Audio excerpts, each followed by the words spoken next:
Hey y'all, welcome to my channel. I'm Rafael and I am here to review the very last episode, episode 9 of Drag Race España. And I truly cannot believe it's over. I mean, damn it. And then I realized, I'm like, wow, it's been 9 episodes.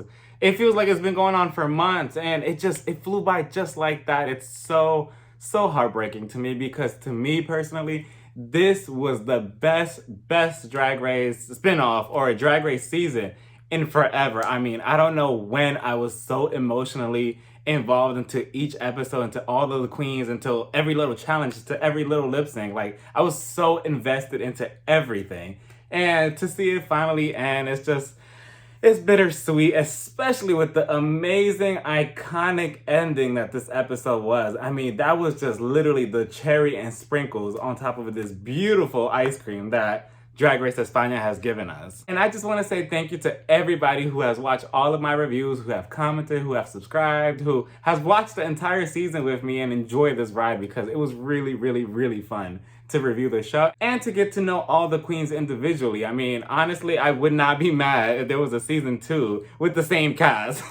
Like, okay, we crowned the winner, but let's crown another winner from the same season. With that being said, let's get to the review. So the top 3 come into the workroom after Poopy Poison's elimination, and they're all discussing like, oh my god, this is really it. This is the top 3. One of us is gonna win. And Carmen is like, yeah, there was some lip syncs that I kind of wanted to perform. I never had to lip sync, so I don't know what it feels like. And honestly, that's the only thing that was missing out of the whole season. I mean, maybe just to see Carmen in the bottom 2 just once, even though she did not deserve it, but I feel like she should have volunteered. You know when Dovima had to lip sync by herself? I think that Carmen should have just volunteered herself as tribute. Like, can I lip sync against her? I just want to show off my skills because that's the only thing I kind of really wanted to see from Carmen.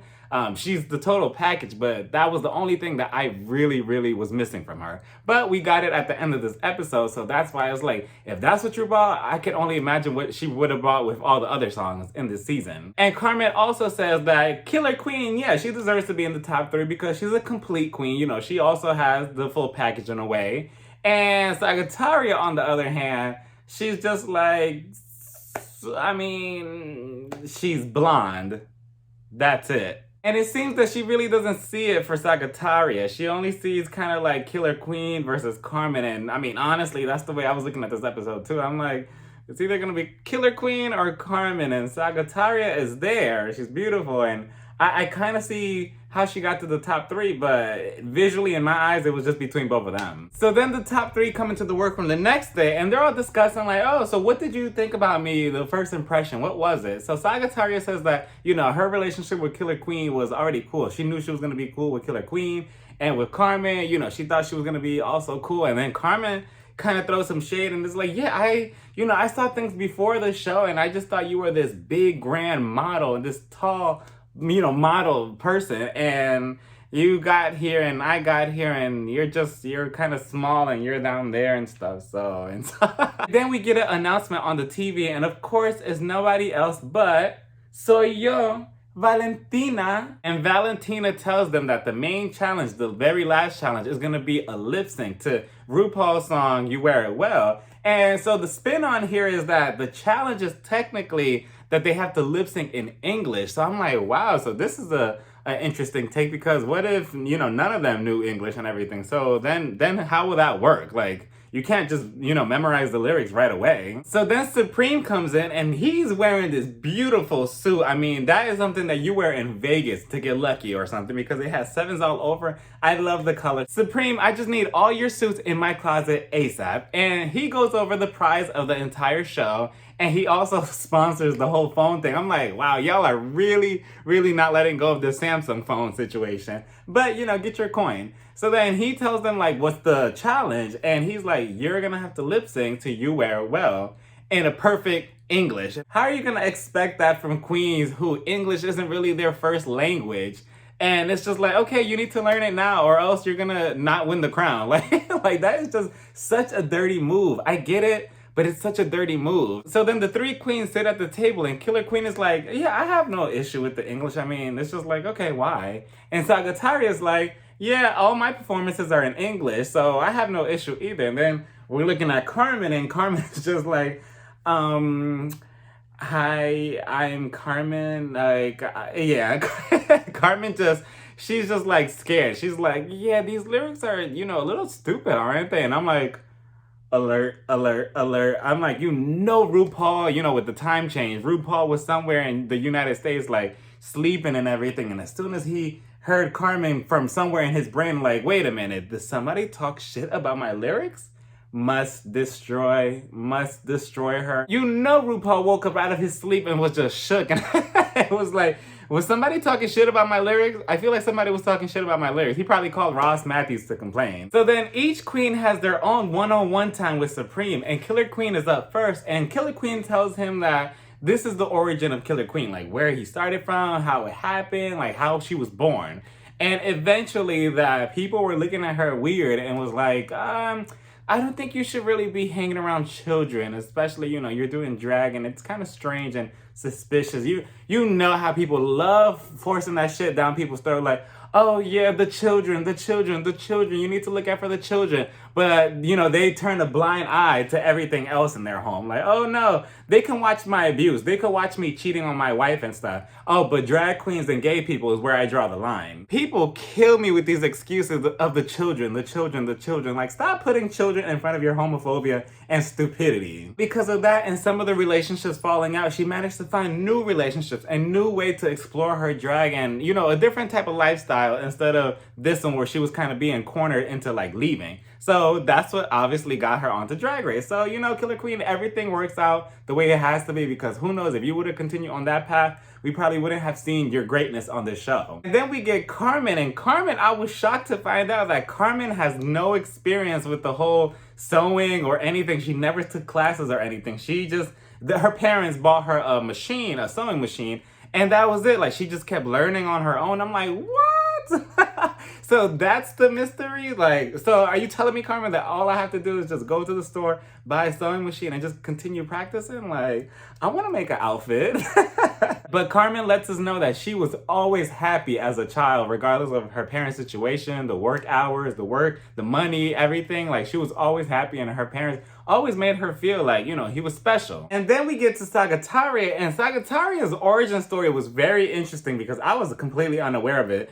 She said that she went to RuPaul's Drag Race Work the World Tour. The queens from the US sometimes have tours and everything. So she went to that and she met Valentina, and Valentina told her, was like, have you ever done drag? And Sagittaria said no. So Valentina told her, I think you should do drag. I think it will benefit you. And here we are, top 3 of Drag Race España season 1. Like, that is such a good story to tell. Like, wow. Imagine that. Imagine meeting one of your favorite queens and they're telling you, like, maybe you should do this. And that little influence right there has enough power to change your whole damn life. Like, what? Like, so is Valentina her drag mom, technically? Or, like, I mean, I guess that's what you want to call it. So it must have been a full circle moment to see her on screen earlier in the workroom. And then Supreme has the nerve to take out that damn Samsung phone. Again, I mean, I'm telling y'all, like, they are going to force it down our eyes. Like, you're going to look at it. You're going to look at it. And he's like, okay, we're going to take a selfie. Click, click, click. Okay, no, let's add a filter. Like, like, you know what? I'm not even mad at you, Supreme. I'm not even mad at you. Then we get over to the main challenge in front of the choreographer and Supreme. And this is where I started getting worried for Carmen, because I'm like, okay, Supreme put emphasis that this challenge could determine the winner. So I'm like, Carmen, what are you doing? Like, oh my God, like, this is crazy because you have been watching this competition the entire time. And now the very, very last end, like, you're gonna fuck it all up. Like, oh my God, it was terrible to see her do the stiff choreography and she didn't know the lyrics of the song, which I don't blame her, because again, if English is not your main language, then of course you're gonna have issues with it. So again, this whole challenge was just a huge wrench in the game because it was very tough to get past that barrier. And Carmen was trying, but I don't know, she just looked so scared. That confidence that we usually see her in, it kind of like, dimmed a little bit. I'm like, oh, Carmen, I'm scared for you. Next, we get Killer Queen, and Killer Queen and the choreographer has some tension between them. I'm like, Killer Queen, if you don't get the crown, at least you could get him. And Killer Queen, oh, she had me dying. And this editing, so shady when Supreme was like, okay, Killer Queen, you can stop now. And then you just see Killer Queen just like just spinning all over the place.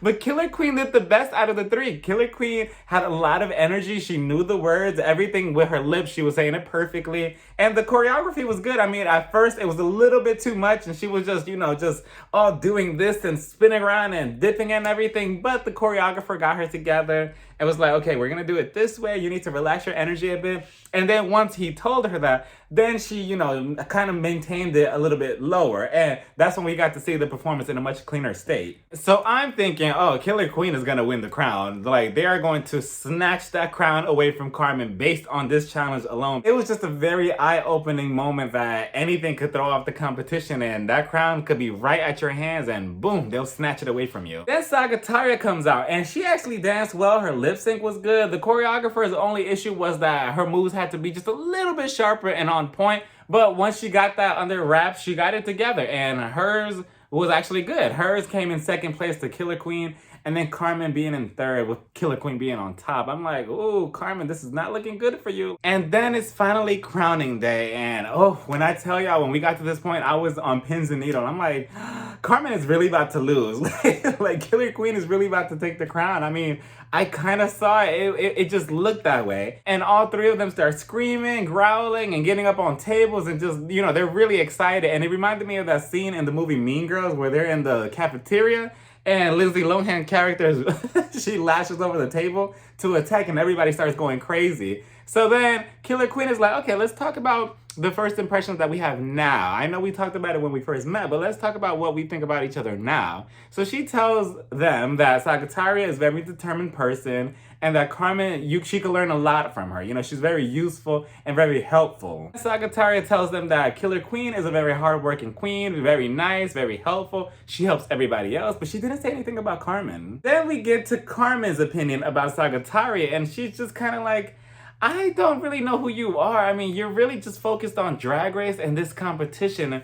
You really haven't opened up, which honestly, before she mentioned that, I did not notice it that way. I'm like, has she? We really haven't gotten to know Sagittaria deeper than, this beautiful drag queen and this beautiful drag queen who comes out on stage with beautiful outfits and, comedy here and there. But as a person, we really don't know much. Even Dovima, and we all know that Dovima came into the competition very cold and where their walls are very high up. And even them, we got to see a much more emotional side to them. And that's hard to believe because we got to see them cry. We got to see them go through this, go through that, to have compassion for certain things and for certain queens. And from Sagittaria, we didn't really get to see that a lot, I'm not saying that Sagittaria has to be on camera crying and boo-hooing and, oh my God, this happened to me when I was a child. This happened to me last week. Oh my God, I broke a nail. It's not that. It's just we want to see more from who you are besides just the drag queen. We want to see the person behind the drag. But you can tell that Sagittaria was low-key hurt by it and caught off guard because she was like, wait, what do you mean? Like, I thought we were friends. Like, what happened? And then Carmen's like, yeah, I kind of bonded better with Dovima than you. I tried to be friends with you, but we just didn't click. And then she's like, oh, Killer Queen said the same thing. I'm like, if I was Killer Queen, I'm like, yeah, I said the same thing, but I'm doing my makeup over here, so don't put me in this shit. But eventually they squashed it and they're like, you know what? After this show, we could try to be friends and you could come to my home. And Carmen's like, oh yeah, I know your home is my home. So I know I can come. So I'm glad that, it wasn't no malicious way of ending the season. After the show, Carmen can see Sagittaria's more truer side, not in front of the cameras or in front of the stage, in front of a lip sync, in front of anything, There won't be any challenges to do. And you could sit down and have a one-on-one conversation with Sagittaria. So hopefully their friendship flourishes after. Then it's time for Supreme's final runway look. And she came out blazing. I mean, this was my favorite look of her the entire season. I mean, I know she has a lot of good looks that I love throughout the entire season, but this one was my favorite. And it was top notch, like to come out on the last episode. She looks so beautiful. It reminded me of that look from Madonna's music video, I forgot which one, where she has the bow tie and everything, but a much more upscaled with the fur, the furry boots and everything, I'm not sure if it was furry boots or it was part of a dress, but either way, she looks so, so good. And let's just give a shout out to her as a host. She was an amazing, fabulous host. Like, It could not have gotten any better. Supreme actually seemed that she cared and she was invested onto the show, the queens, their life. Like, she actually cared and she wasn't just sitting there behind, the table being a robot or anything. And the hobbies were actually a good pair of judges as well. I mean, everybody had their, skeptical before the show started because they're like, oh, they're going to be annoying. Like, what's going to happen? But I thought that they were a good addition to the show. What do y'all think? I mean, I thought that they were good. I mean, their judging was, it was wishy-washy here and there sometimes. But for the most part, I think that them, along with Anna Locking, even though Anna Locking was, kind of cringy sometimes, and I'm going to miss seeing her, yes, mama, okay. Like, that's the energy that she brought every damn episode, and it's kind of cringy. But even her, I appreciated her for what she was. So I would love to see all 4 judges come back for the next season. We finally get to see the final outcome of the You Wear It Well's lip sync performances between all 3 of them. And you see their silhouette in, black at first. And then they transition onto the stage. I thought that was such a cool transition. I'm like, wait, were y'all on stage the whole time, or was that just quick editing? And, if I was Carmen, I would have took a page out of Mariah Balenciaga from season 3 and, fill in the gaps, bitch, like elephant shoe, cantaloupe, shalamalama tuna, if you didn't know the lyrics. Because Carmen did not know most of the lyrics, and it's completely understandable, but it just played out on the stage too because she didn't seem confident. And even in her dance moves, I mean, she was kind of like in her head the entire time, like, okay, I need to be over here, but I need to be saying this. So they kind of like almost put the camera on Sagittaria and Killer Queen for the most part. And then, sprinkled in Carmen here and there. But for the most part, all 3 of them were good. And I know Hugaste was probably backstage like, those bitches, like, I needed to be a part of this too with them. Like, I thought we were all a team early on in the season. What happened? It's finally runway time, and for the last time, the theme is Best Drag. And Killer Queen comes out as Ursula, my favorite Disney villain. So I was a little biased towards this look because Killer Queen looks so damn beautiful. I'm like, what a way to come out. I mean, just perfection. And one thing about Killer Queen is that she is so versatile. She's a very versatile queen. We have seen her come out on this runway and through challenges in so many different lightings. She didn't just give us one specific type of drag. She gave us a variable of drag. I mean, she gave us so many options to look at. From the moment she walked into the workroom all the way now, we just seen growth after growth after growth, week after week after week. And it's like, that's something that has to be counted for because Killer Queen, she really just gave us everything that she had. Carmen Farala is next, and she comes out looking like a doll. She's just beautiful, perfection. If there's something that we have learned from her from day one, from the very moment that she walked into the workroom, is that she is perfect. Or at least she looks perfect. That's one thing she's gonna do. She's gonna look like a bad bitch on that stage. And she looks so good. I love that dress that she had on. I mean, the tulle around it too was so nice and elegant. The hair was just so right. The makeup part of her face, I really enjoy that part, especially when the lighting hit her face perfectly and you just see her just light up and everything. I have really enjoyed Carmen from the very moment that I saw her walk into the workroom. I mean, she has personality, she has beauty, she has looks, she has talent, she has humor, she has everything. And it's like, it has been a very long time that I was invested in a queen like that. I mean, Carmen she just kept upping the ante every single damn week. That right there is what had me hooked on Carmen from the very start. I mean, she is just a star. She has that it factor. Also, Carmen tripped at the very end of her runway, and I'm like, oh my goodness, no! Like, you knew how to walk this entire season, and you slip up at the end. So I'm like, oh my goodness, with this editing, with this whole, she doesn't know English, she doesn't do well in the challenge. Her choreography is a little off, and then now she's slipping on the runway. The crown is just, it's gonna be taken away from Carmen. That's what I was thinking the entire episode. I'm like, this is going to Killer Queen at this point. Sagittaria comes out, and this look, I mean, I want to say that it was expected from her. I'm like, oh, you could have given us something else. I mean, honestly, some of her runways on the other previous episodes were probably better than this one. This one, she wasn't bad. She looked pretty and beautiful and everything, but it was just kind of like, oh, I expected this from her already. You know, I know that that's her silhouette, that's her hair, the blonde and everything. I wish she would have given us something different for the very finale at least. But regardless, she looks cute.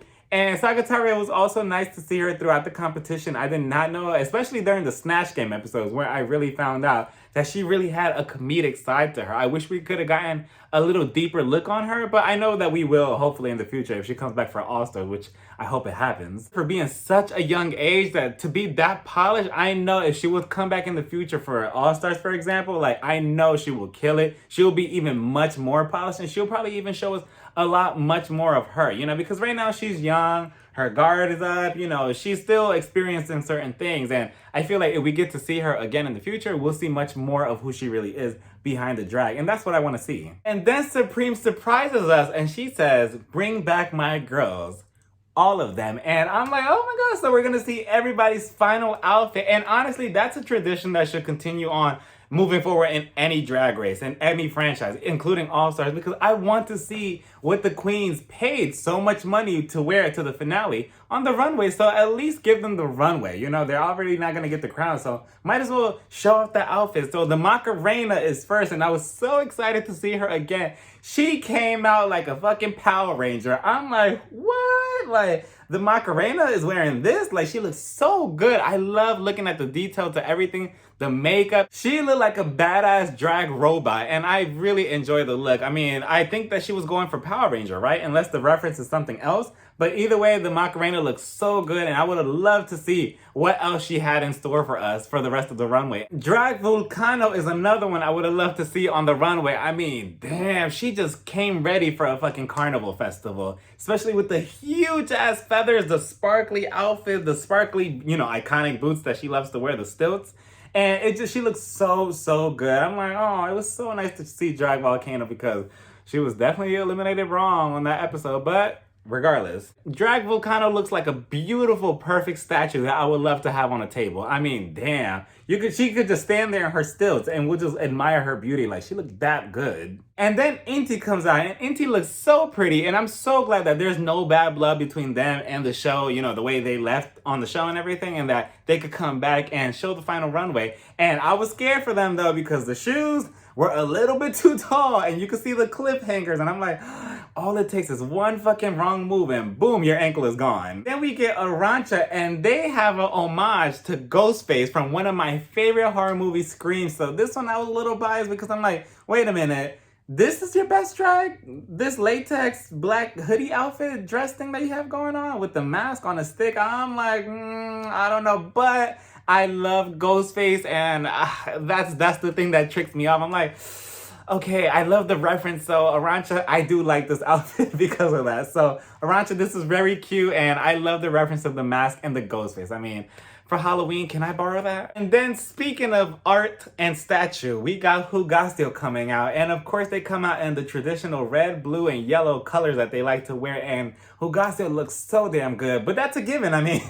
They are another one that I would love to see on All-Stars. I mean, they have given us a lot this season, and I can only imagine on All-Stars. I mean, imagine already being a 10, and then you make it another 10, so like a 20, and I'm pretty sure that they will probably do much, much better the second time around. Then Dovima Nurmi comes out, and I was actually pretty disappointed in their look because some of their runways this season has been much better than this final outfit. So I'm like, wait, this is your best drag?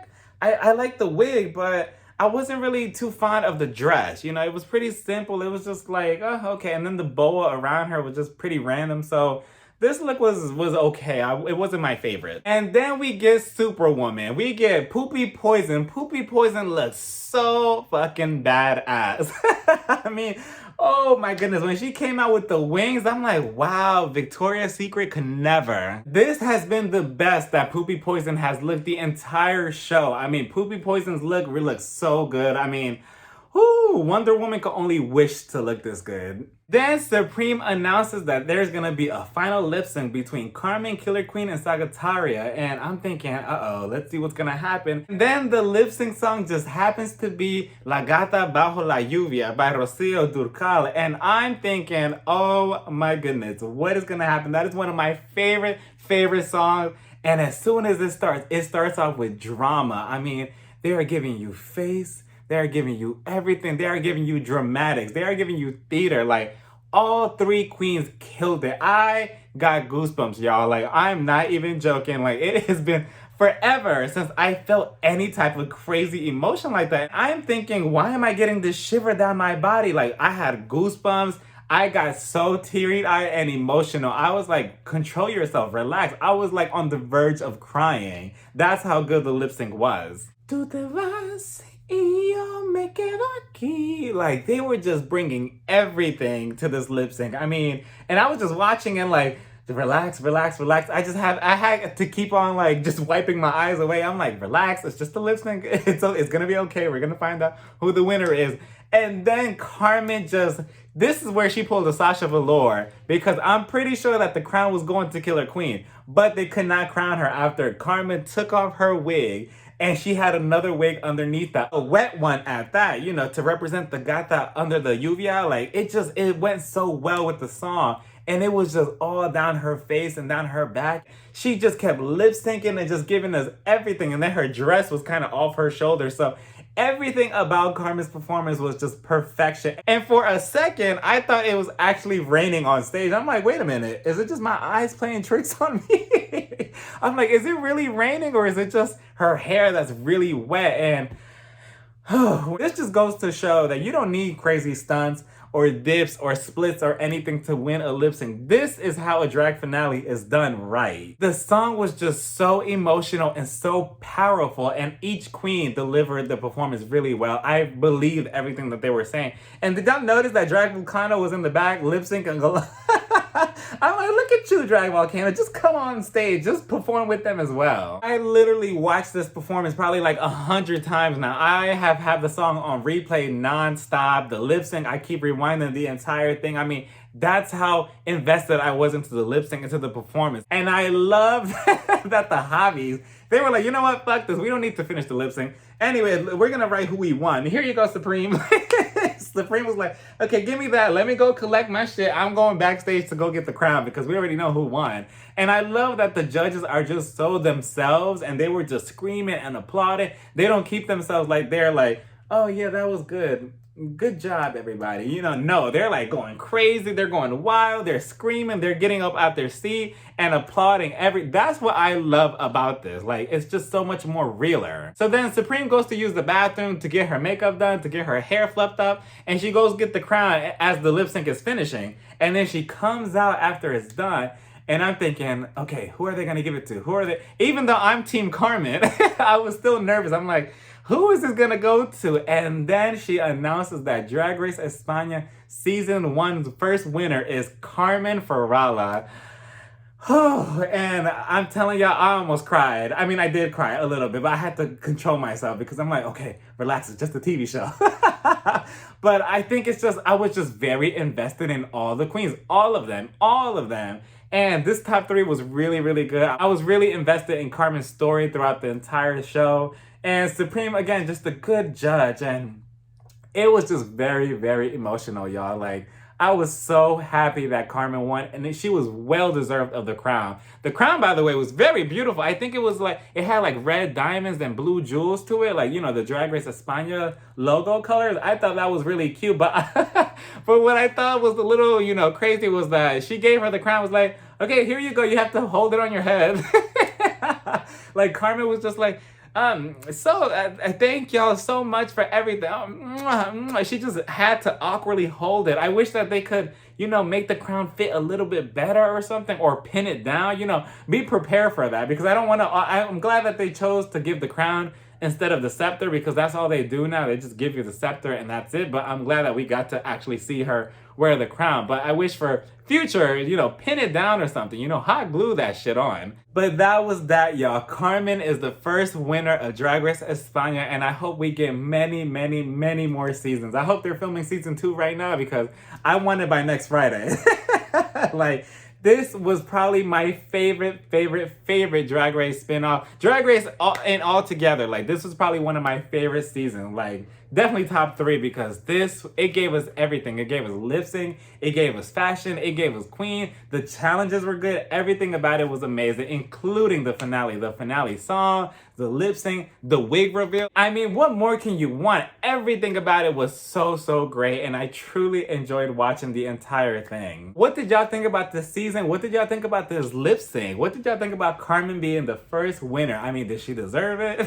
I mean, that's obvious, right? But that's that, y'all. I truly enjoyed the entire journey that was this season. I truly appreciate everybody who's watched the show with me, giving me your opinions every week after week after week. And you know, if you also want to look at my other content, I also watch Drag Race All-Stars 6, and I also review that. And I review Real Housewives of Beverly Hills and The Real Housewives of Potomac, and possibly other spin-offs of Drag Race when it premieres, like Canada's Drag Race, I know that's happening, and Drag Race Italy, whenever that happens. So make sure you look out for that. But again, thank y'all so much for everything, for all the love and the support, and I truly appreciate that. And again, hopefully we get a season 2. I know we will. But in the meantime, follow me on Instagram, Twitter, and TikTok. Bye, y'all. Mwah.